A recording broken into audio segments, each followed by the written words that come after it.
Assalamualaikum warahmatullahi wabarakatuh. Pada tutorial ini kita akan fokus membahas tentang front-end development. Untuk menjadi seorang front-end development, ya, kita perlu menguasai codingnya adalah HTML. Salah satunya adalah HTML, CSS, JavaScript, ataupun Bootstrap seperti itu. Nah, di sini fungsi dari front-end ini adalah membuat sebuah user interface yang menarik, ya, membuat user interface yang menarik agar diakses dengan mudah oleh user. Jadi kita nantinya akan belajar tentang HTML, CSS, JavaScript, dan Bootstrap, seperti itu ya.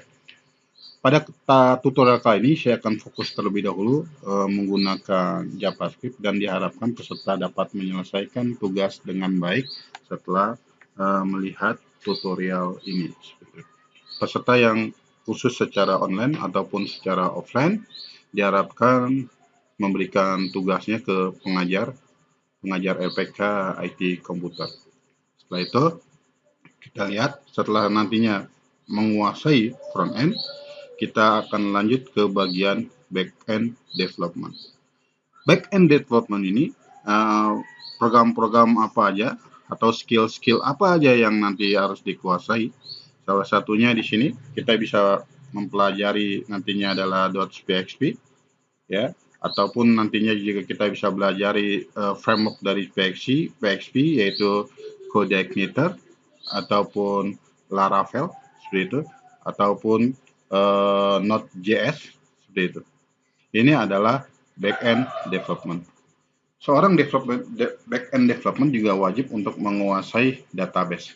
Database bisa kita gunakan adalah MySQL atau Postgre atau SQL Server. Seorang full stack development ya wajib menguasai seluruh elemen ini.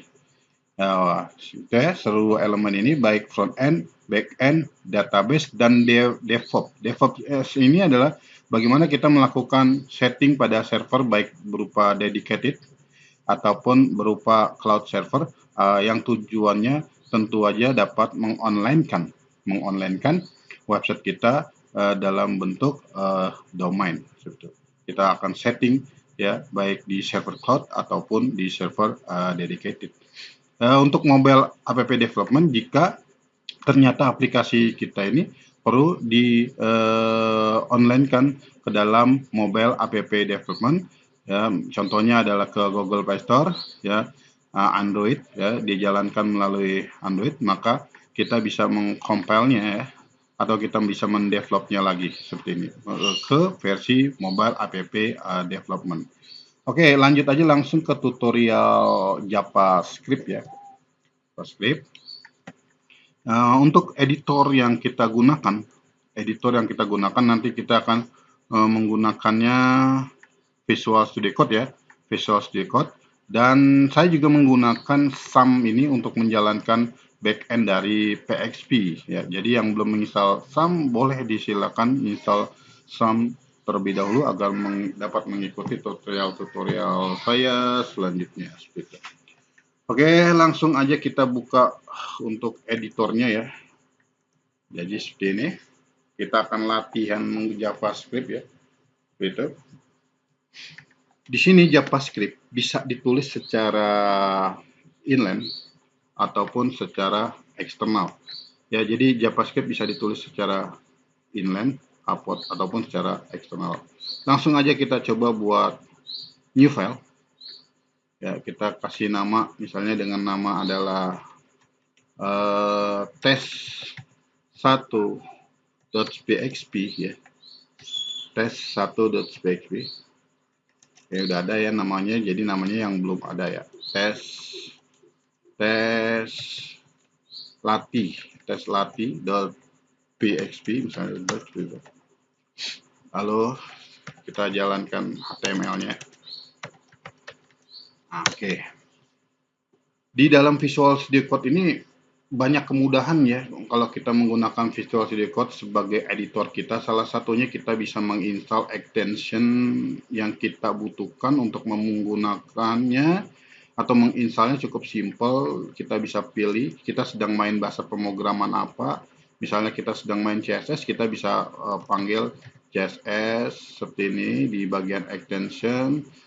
Contohnya adalah HTML CSS support yang nantinya akan muncul pesan bantuan ketika kita mengetiknya. Jadi akan otomatis ada lebih cepat daripada kita harus mengetik secara manual. Jadi seperti itu. Oke, langsung aja kita lanjut. Kita akan menulis JavaScript secara ya inline ya, seperti itu.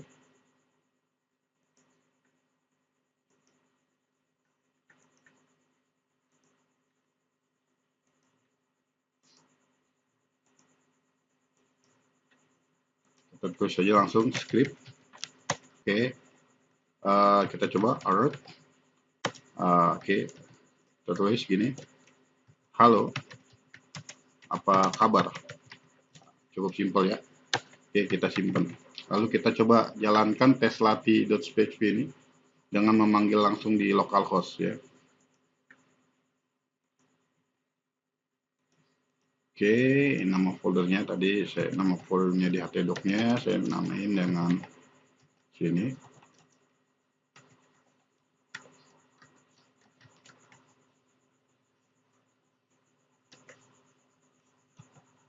Latih, oke, namanya adalah teslati.php. Teslati.php. Nah, seperti itu ya, outputnya dia langsung keluar ya, cukup simpel. Nah, ini kita menulisnya secara inline. Bagaimana kalau kita menulisnya secara ya eksternal? Oke, cukup simpel aja. Kita bisa membuat satu nama file lagi.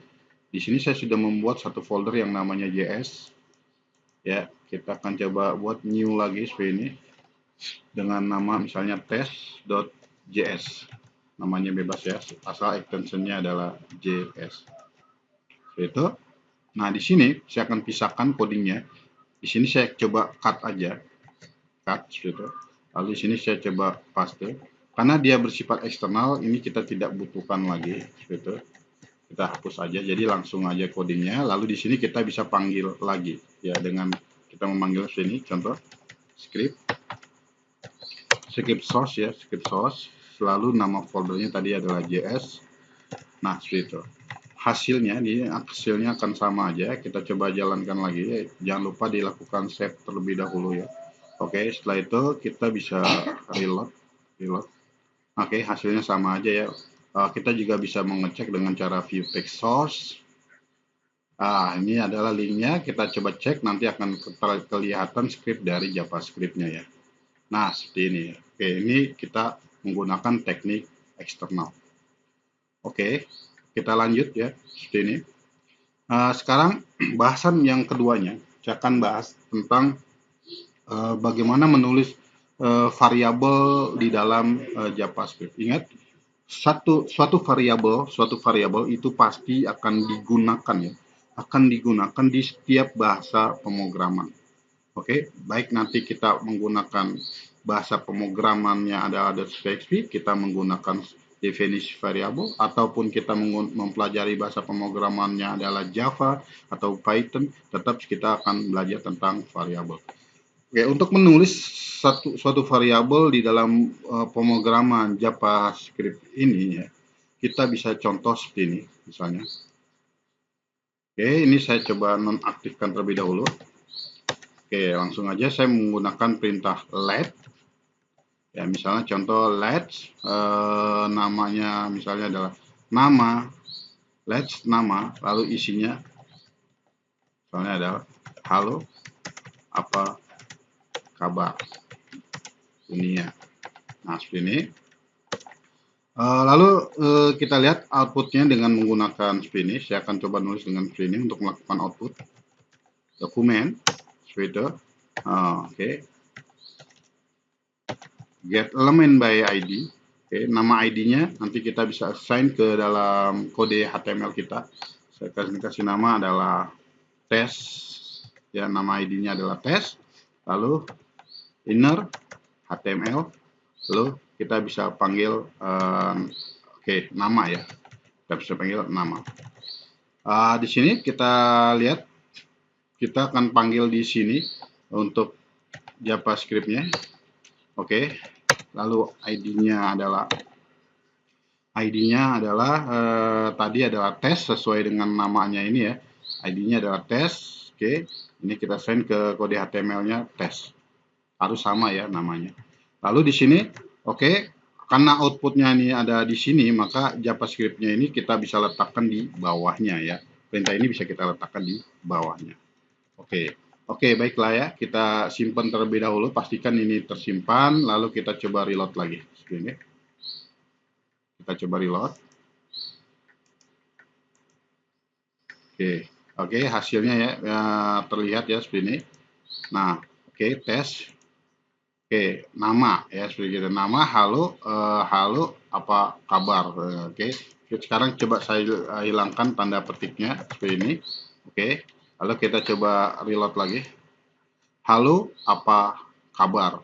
Oke, kita bisa lihat kalau kita menggunakan di sini menggunakan tanda petik, variabel yang definisi variabel di atas ini tidak terbaca. Dia hanya langsung isi dengan teksnya adalah nama. Jika tanda petiknya yang tadi kita hilangkan, maka dia membaca nilai variabel yang isinya adalah halo, apa kabar dunia. Seperti itu ya. Oke, lanjut. Untuk mendefinisikan satu variabel di dalam pemrograman JavaScript, selain menggunakan perintah let, kita juga bisa menggunakan perintahnya ini adalah var. Perintahnya adalah var, ya. Bisa menggunakan perintah let dan juga bisa menggunakan perintahnya adalah var. Coba kita akan execute lagi. Oke, hasilnya sama aja ya, seperti itu. Dan begitu juga untuk mengonlinekan ya, mengonlinekan atau mengoutputkan perintah dari JavaScript, kita juga bisa menggunakan perintah selain get element by ID. Kita bisa contohnya seperti ini. Saya akan menggunakan dokumen write aja seperti ini ya. Kita coba matikan terlebih dahulu dokumen get element by ID-nya. Lalu di sini saya coba perintah yang lainnya, dokumen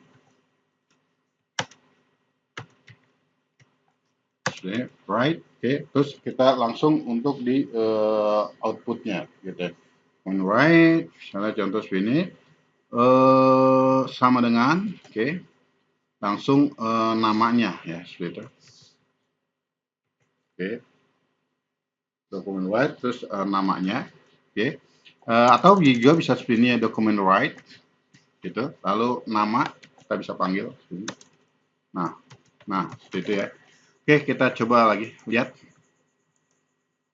Nah, hasilnya sama aja ya. Saya menggunakan perintah dokumen write. Bagaimana kalau saya menggunakan yang lainnya, output yang untuk mengoutputkan dengan perintah yang lainnya. Seperti ini ya, contohnya saya akan menggunakan konsul ya, akan menggunakan konsul. Jadi ini saya coba disable terlebih dahulu. Nah, lalu saya coba konsul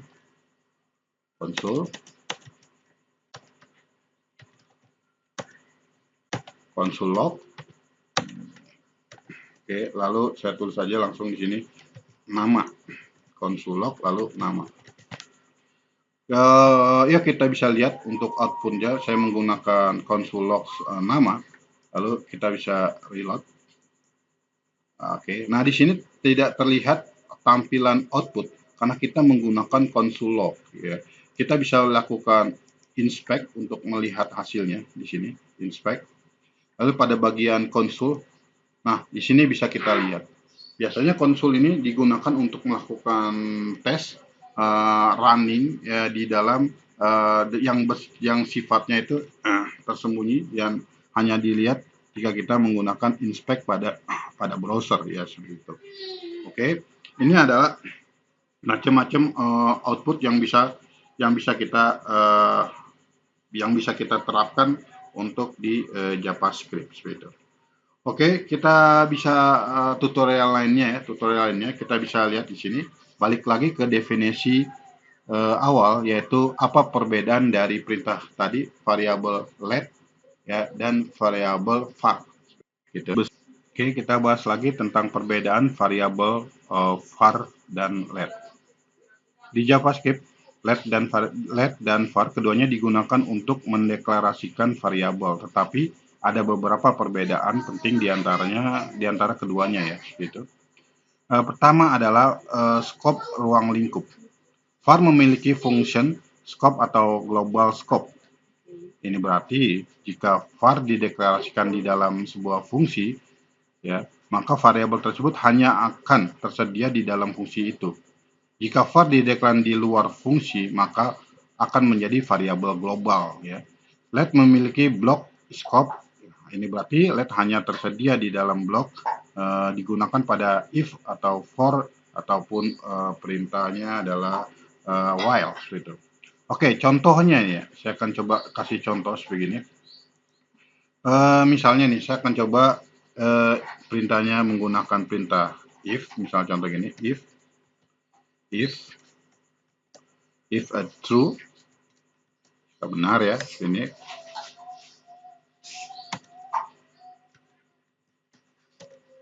Oke, var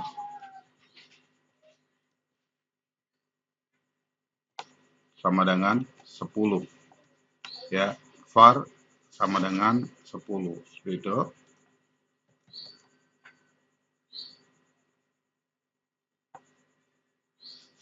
If to var x sama dengan 10, oke.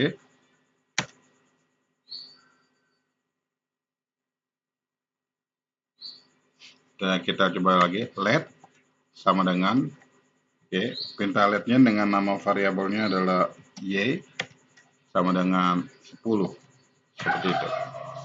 Nah, oke, di sini kita bisa lihat dengan menggunakan output console log ya, output console log di bawahnya seperti ini.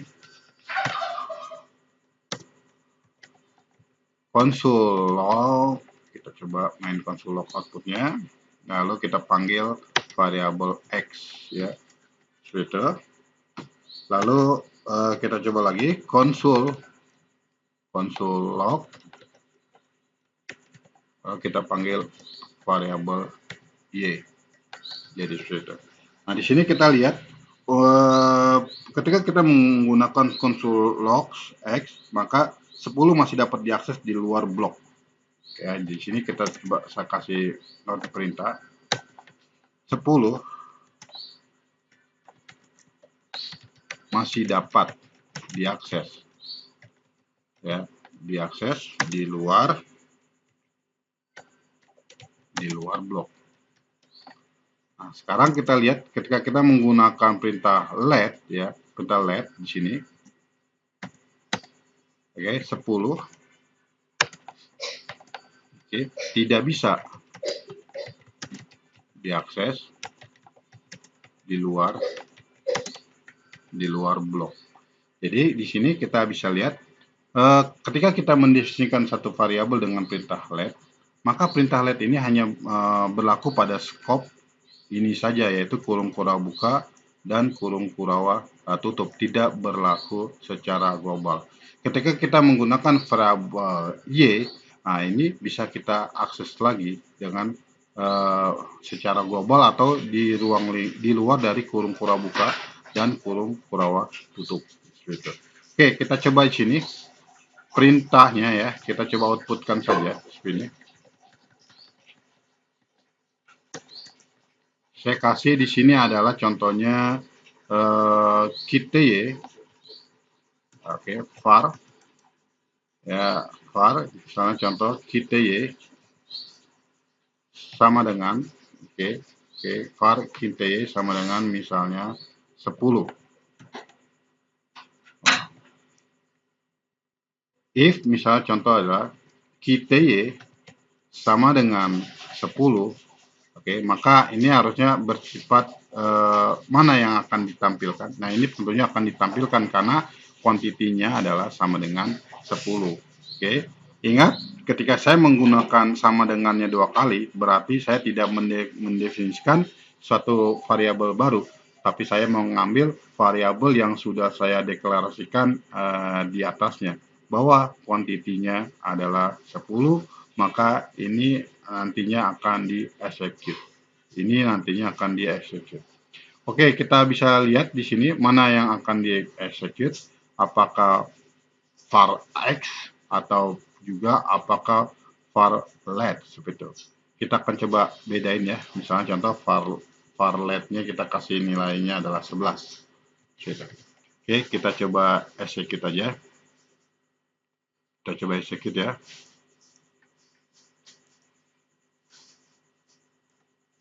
Oke, yuk kita bisa lihat di sini. Ini terjadi karena saya mengeluarkan outputnya dengan console log ya, console log. Kita bisa lihat ini ada kesalahannya ya. Ketika kita mendapatkan kesalahan seperti ini, kita lihat kita baca y is not definite ya. Jadi y is not definite. Jadi apa maksudnya seperti ini? Oke, akhirnya di sini kan jelas ya bahwa tidak bisa diakses di luar blok. Maka ketika kita mengakses atau memanggil kembali Y ya di luar blok ini ya, yang mana kita mendefinisikan dengan let, maka dianggapnya adalah error. Dianggapnya adalah error. Tetapi ketika kita menggunakan var ya, kita menggunakan var, maka di sini masih dapat diakses di luar blok. Maka yang ditampilkannya adalah nilai 10. Ya, oke. Bagaimana kalau seandainya nih saya akan coba lagi ya. Konsuloknya saya akan taruh di dalam blok ini. Ya, di dalam blok ini. Kita lihat. Saya akan coba copy, saya akan coba cut ya, ini saya coba cut. Lalu saya coba di sini. Nah, di sini karena masih dalam satu blok kurung kura buka dan kurung kura tutup, di sini tentu saja nanti akan terakses. Oke, kita coba refresh saja. Ini.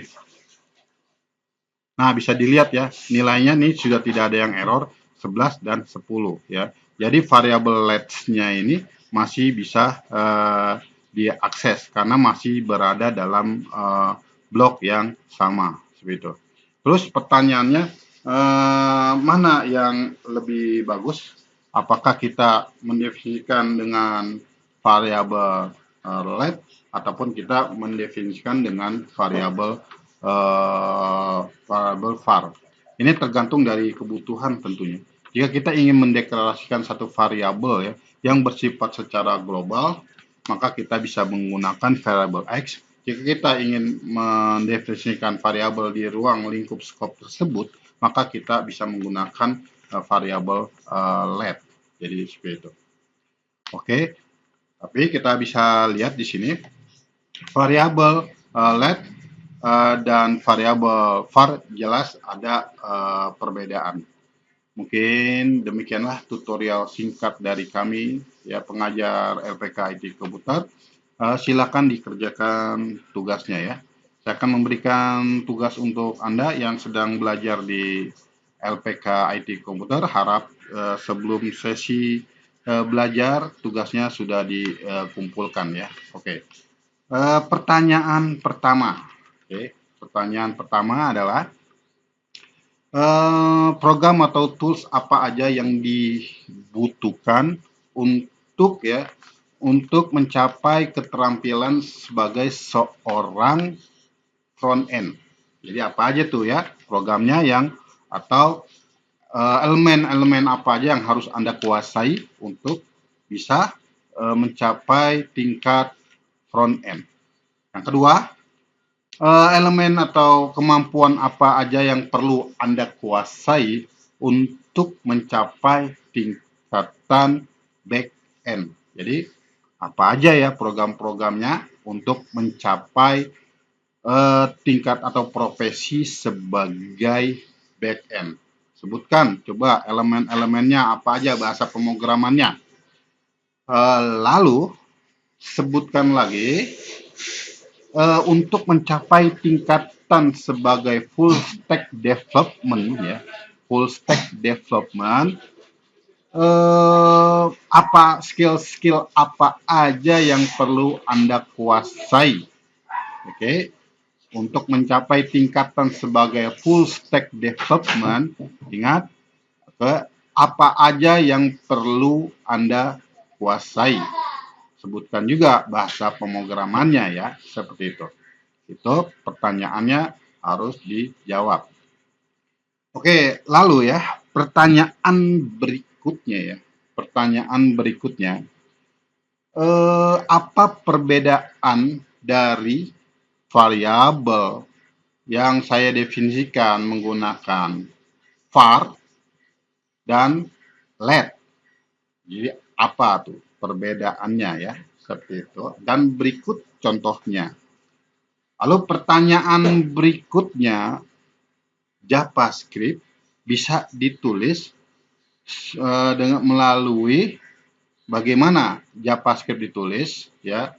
Misalnya contoh melalui perintah inline. Oke, berikan contoh codingnya. JavaScript ditulis dengan menggunakan perintah eksternal. Oke, berikan contohnya. Seperti itu pertanyaan yang harus Anda jawab pada sesi pertemuan pertama JavaScript ini. Oke, mungkin demikian ya tutorial. Jika ada pertanyaan, silakan Anda tulis di kolom komentar ya. Tentunya nanti saya akan menjawabnya ya. Demikian.